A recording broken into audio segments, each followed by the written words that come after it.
أعوذ بالله من الشيطان الرجيم. بسم الله الرحمن الرحيم. والذين يصلون ما أمر الله به أن يوصل ويخشون ربهم ويخافون سوء الحساب. صدق الله العظيم. سبحانك لا علم لنا إلا ما علمتنا إنك أنت العليم الحكيم. والذین اور جو یصلون جوڑتے ہیں ما اس کو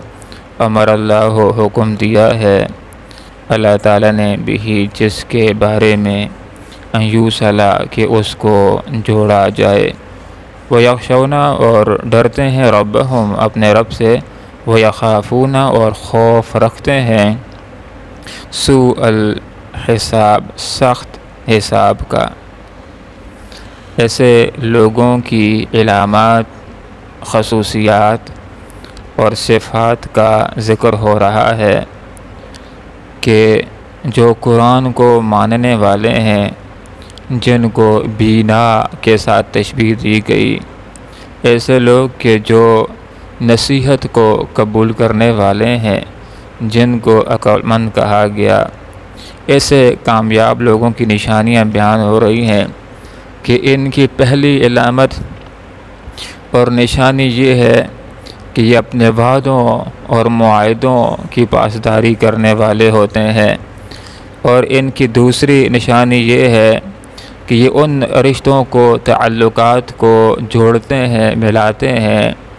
کہ جن رشتوں اور تعلقات کو اللہ تعالیٰ نے جوڑنے کا ملانے کا حکم دیا ہے۔ کن رشتوں کو اور تعلقات کو اللہ نے جوڑنے کو حکم دیا، اس میں سے ایک یہ ہے کہ اپنے ائمۃ المسلمین کے ساتھ تعلق جوڑ کر کے رکھو، وہ حکمران کے جو قرآن و سنت کے مطابق حکومت کرنے والے ہیں، تو ان کے ساتھ تعلق جوڑنے سے مراد یہ ہے کہ معروف کے اندر ان کی اطاعت کی جائے اور ان کے خلاف بغاوت نہ کی جائے، ان کی اطاعت کی جائے۔ جن کے ساتھ اللہ تعالیٰ نے تعلق کو جوڑ کر کے رکھنے کا حکم دیا، اس میں سے ایک عامۃ المسلمین ہے۔ عام مسلمانوں کے ساتھ تعلق کو جوڑنے سے مراد یہ ہے کہ ان کے ساتھ حسن سلوک کیا جائے، ان کی خدمت کی جائے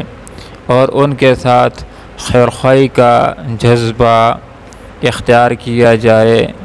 کوئی بیمار ہو تو اس کی عیادت کی جائے، دنیا سے رخصت ہو جائے تو کفن دفن کے اہتمام کے اندر شرکت کی جائے،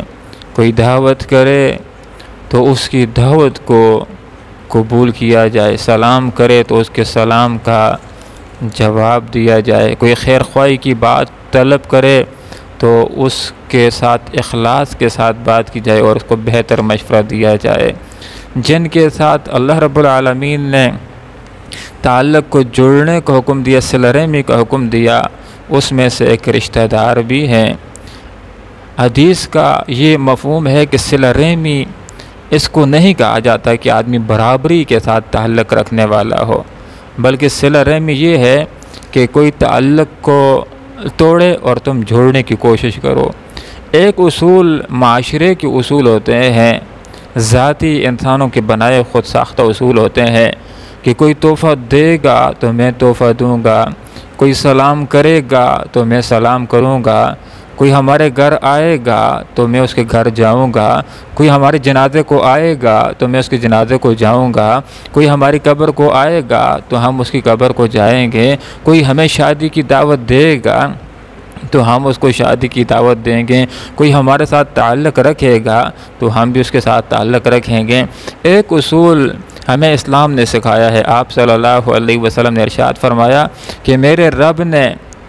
مجھ کو 9 باتوں کا حکم دیا ہے، اس میں سے ایک یہ بھی ہے کہ جو مجھ سے کٹے میں اس سے جڑوں۔ تو اسلام کی تعلیم ہے کہ جو رشتہ دار تمہارے ساتھ تعلق رکھتا ہے اس کے ساتھ بھی تعلق رکھو، اور جو کٹنا چاہتا ہے، جو دور ہونا چاہتا ہے، اسلام کی تعلیم یہ ہے کہ اس کے ساتھ بھی جڑنے کی کوشش کرو، صلہ رحمی کرو۔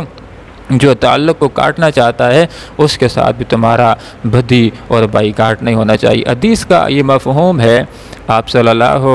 علیہ وسلم نے ارشاد فرمایا کہ کسی مسلمان کے لیے یہ جائز و زیبا نہیں ہے کہ دوسرے مسلمان کے ساتھ 3 دن سے زائد قطع تعلق ہی کر دے کہ آپس میں ملاقات کریں، یہ ادھر منہ کر لے وہ ادھر منہ کر لے، فرمائے ان دونوں میں سے بہتر وہ ہے کہ جو صلح و سلام کے اندر پہل کرنے والا ہے۔ آپ صلی اللہ علیہ وسلم نے ارشاد فرمایا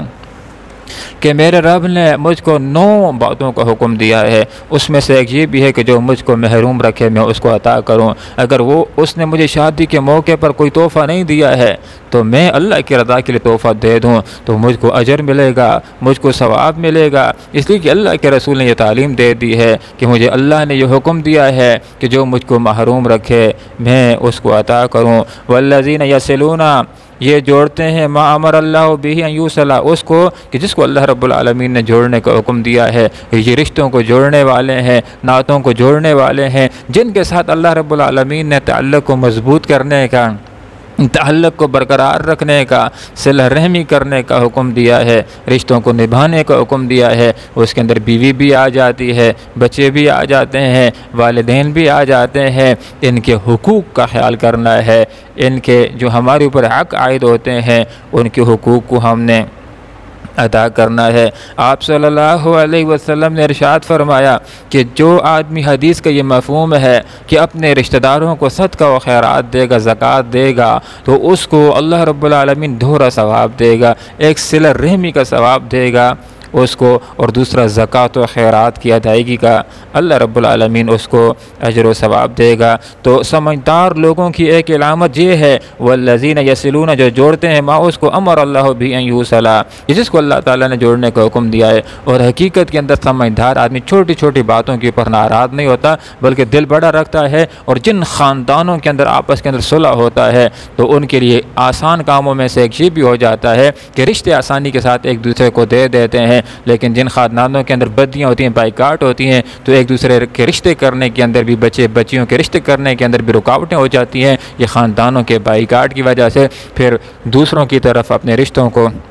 مانگنے کے لیے جانا پڑتا ہے۔ تو فرمایا یہ سمجھدار لوگ، ان کی علامات میں سے ایک یہ بھی ہے کہ یصلون، جوڑتے ہیں ما اس کو امر اللہ، حکم دیا ہے اللہ تعالیٰ نے بھی جس کے بارے میں ان یوصل، کہ اس کو جوڑا جائے۔ اب وہ لوگ کہ جو عقل مند ہیں، جو سمجھدار ہیں، ان کی اللہ تعالیٰ نے ایک نشانی یہ بتلا دی ہے کہ یخشون ربہم، اپنے رب پروردگار سے، اپنے اللہ رب العالمین سے یہ ڈرنے والے ہیں۔ اور یہ جو ڈر ہے یہ خشیت کا لفظ ہے،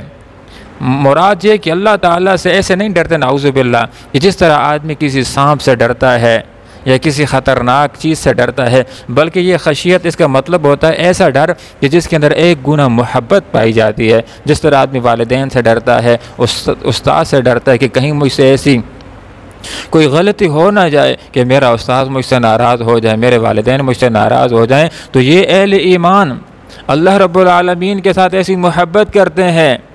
کہ ان کو ڈر ہوتا ہے کہ کہیں ایسی نافرمانی ہو نہ جائے کہ ہمارا اللہ ہم سے ناراض ہو جائے۔ یہ اللہ رب العالمین کی خشیت رکھنے والے ہیں، اللہ کا پیار دل کے اندر رکھنے والے ہیں، اللہ تعالیٰ کے ساتھ محبت دل کے اندر رکھنے والے ہیں، ہر ایسے کام سے بچنے کی کوشش کرتے ہیں جس سے اللہ رب العالمین کی ناراضگی لازم آتی ہے۔ اور ان سمجھدار لوگوں کی، اولو الالباب لوگوں کی علامات اور نشانیوں میں سے ایک یہ بھی ہے کہ یخافون، یہ خوف رکھتے ہیں سوء الحساب، سخت عذاب کا،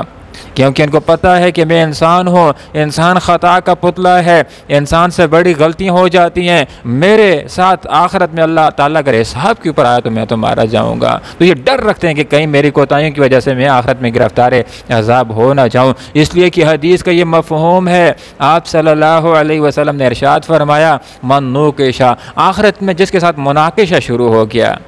اس کے اعمال کی چھان بین شروع ہو گئی، بتلاؤ یہ کیوں کیا تھا، ایسے کیوں کیا تھا، تو بس وہ مارا گیا، وہ پکڑا گیا، وہ عذاب دیا گیا۔ اس لیے اسلام نے ہمیں یہ تعلیم دی ہے کہ لوگوں اللہ رب العالمین سے یہ دعا کیا کرو، اللہم حاسبنا حسابا یسیرا، اے اللہ ہمارا آسان حساب فرما۔ اور آسان حساب یہی ہوتا ہے کہ انسان کے اعمال کا سرسری جائزہ لے لیا جائے اور اس کو کامیاب قرار دے دیا جائے۔ آج کا جو سبق ہم نے پڑھا، اس کو خلاصہ یہ ہے کہ وہ لوگ جو کامیاب ہیں ان کی پہلی علامت یہ ہے کہ اپنے وعدوں کو پورا کرتے ہیں۔ نمبر 2، کامیاب لوگوں کی دوسری علامت یہ ہے کہ ان کی بدیاں نہیں ہوتی کہ اس کی چاچے کے ساتھ بھی بائیکاٹ ہے اور مامے کے ساتھ بھی بائیکاٹ ہے، بلکہ وہ تعلقات کو جوڑنے والے ہوتے ہیں، صلح جو ہوتے ہیں اور مل جل کر کے رہنے والے ہوتے ہیں، صلہ رحمی کرنے والے ہوتے ہیں، جو خفا ہوتا ہے اس کو بھی راضی رہ کر کے زندگی گزارنے کی کوشش کرنے والے ہوتے ہیں۔ اور سمجھدار لوگوں کی ایک نشانی یہ ہے کہ اللہ رب العالمین کے مقابلے میں نڈر اور بے باک نہیں ہوتے، یہ اللہ رب العالمین کا ڈر رکھتے ہیں، اور حقیقت کے اندر اللہ تعالیٰ کا ڈر وہی رکھتا ہے جو اللہ رب العالمین کو پہچاننے والا ہے، اس کی صفات کو پہچاننے والا ہے، اور حقیقت میں اللہ سے ڈرنے والا اور محبت رکھنے والا وہی ہے کہ جو اللہ کی اطاعت کرنے والا ہے، اللہ کے رسول کی اطاعت کرنے والا ہے۔ اور آج کے سبق کے اندر ایک اور جو نقطہ ہم نے سیکھا وہ یہ کہ بندہ مومن وہ ہوتا ہے جس کو آخرت کی جواب دہی کا احساس ہوتا ہے کہ آخرت کے اندر حساب کتاب ہوگا، تو اللہ تعالیٰ سے دعا کرتا ہے کہ یا اللہ آخرت کے اندر میرا آسان حساب کرنا اور مجھے دوزخ کی آگ سے بچانا، مجھے جنت ٹھکانہ نصیب کرنا۔ آمین۔ وآخر دعوانا ان الحمد للہ رب العالمین۔ والذین جو یصلون جوڑتے ہیں ما اس کو امر اللہ حکم دیا ہے اللہ تعالیٰ نے بھی جس کے بارے میں ان یوصلا کہ جوڑا جائے اس کو، ویخشون اور ڈرتے ہیں ربہم اپنے رب سے، ویخافون اور خوف رکھتے ہیں سوء الحساب سخت حساب کا۔ اللہم ربنا آتنا فی الدنیا حسنۃ وفی الآخرۃ حسنۃ وقنا عذاب النار برحمتک یا ارحم الراحمین۔